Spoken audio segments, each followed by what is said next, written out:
Hello and welcome back to our study of Peninei Halacha, the teachings of Rabbi Eliezer Melamed Shlita. Moving along this week as things are, Baruch Hashem, progressing. Please continue davening for Chayalei Tzvagan Yisrael, for Shalom Chol B'Tzvei Yisrael. Return of our hostages, L'Kvuras Yisrael. We learn each day Nishmat Sarah and Daniel Shimon ben Harav Derel V'Sheli Shem Kam Damo. In the next chapter, Bakoshos Ishios Bat Tefillah. B'nusach HaTefillah, Kalu Anshe Knesses Agdola B'Chachmasam U'V'Ruach Kodsham Es Kol HaShivos HaIdiliot Shel Am Yisrael. So when composing the language for the Tefillah, the Nusach, so Anshe Knesses Agdola, the men of the Great Assembly, in their wisdom and in their divine inspiration, they were able to encapsulate all the ideological feelings and needs of Klal Yisrael. V'diktiku b'chol mila mila ad shetiknu nusach mushlam shal yado yacholo neshama Yisrael lishtatef and lishtapich lifnei bar ba'ofen hamaram yoser. So they were very careful in every single word until they came up with a specific and complete nusach through which the Jewish soul can pour out its heart, so to speak, in front of its maker in a most elevated way. V'af al pikein. And even so, if somebody still wanted to add a very personal request or supplication, he certainly is allowed to in the middle blessings.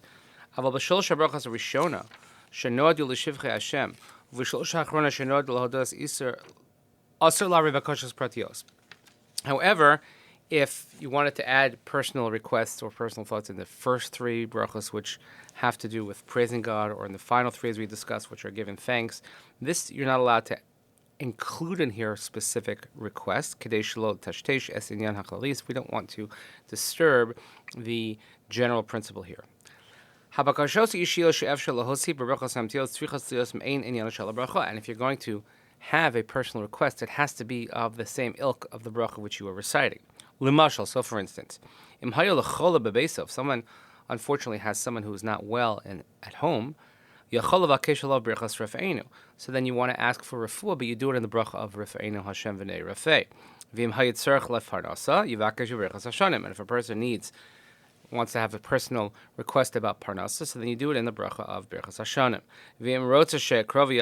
And if you want to daven that someone should make aliyah and go to Israel, you do it in the bracha when it talks about in gathering of the exiles. The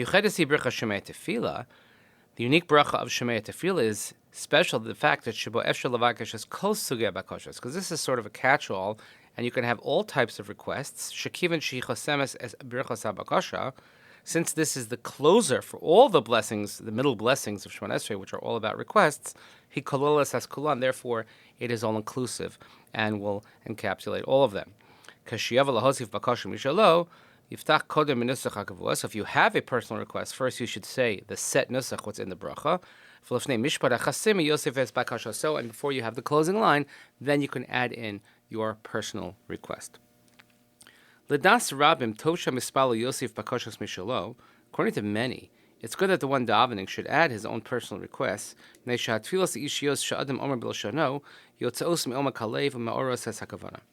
when you have a personal plea, and you say it in your own language, it comes from the depths of your heart, and it arouses your kavanah.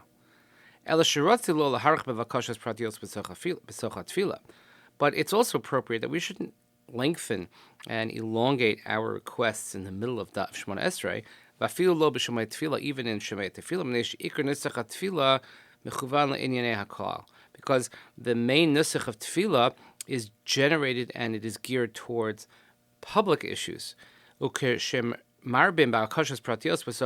if we then spend much more time with personal requests, then we're losing sight of the main purpose, which is davening for the klal. And someone in his heart, if he feels he has to increase his personal tefillas, it's better he should do it at the end of davening, after you finished all the blessings and you already said Yehu L'Ratzon Refivi, etc. Because that's already after the main part of Shemoneh Esreh. It's not part of Shemoneh Esreh per se. It's only an additional part that's just shayach to tefillah. It's applicable, but it's not part of it. As long as you haven't taken your 3 steps back, because you're still standing in front of Kadosh Baruch Hu. So therefore, if you have elongated requests that you need to make, you should do it after the Mizgeret of Shemoneh Esreh is over and before it's actually taken leave of our Maker. A person has to explain his requests in Tefillah in an appropriate way. So if you're praying for someone who is not well, it's best to say the person's name. You'll find in many Sidurim, of course, a little formula, Yehi Ratzon, etc., that you could say for a specific chola. That's just a for instance. L'chatchila, tov lahazkir es chola b'shmo u'shem imo aviv. And it's best, obviously, when davening for a chola, to do it with his name and his mother's name or his father's name. If you're next to the person who is actually sick, and it's clear that you're davening for that person, then there's no specific need to mention the name, but generally speaking, we do as well. We thank you for joining us by name. Please continue davening for Chayei Tzvah Yisrael, for Shalom Chol Tzvah Yisrael. Turn for hostages of Kuras Yisrael. Nishmat Daniel Shimon Arav Dernov V'Shalom Shem V'Damo. Thank you so much for listening. Have a great day. We'll see you here next time.